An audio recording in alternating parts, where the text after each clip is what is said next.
chạy dâu hôn anh là cái phù dâu là thích hay là thế ngọc mình cái ngạo mình chạy đi hay chạy dâu hôn anh là cái phù dâu nào bi đi đi đi đi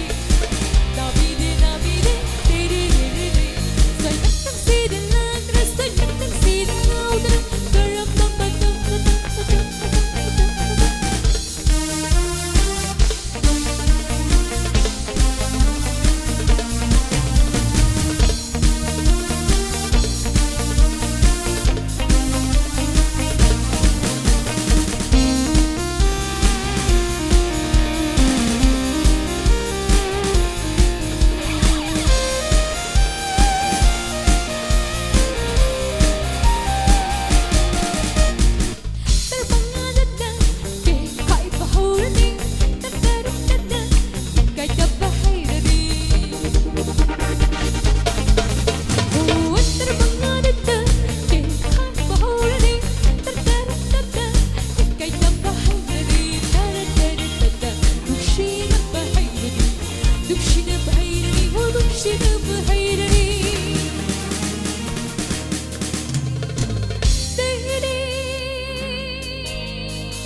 hay đục lên đi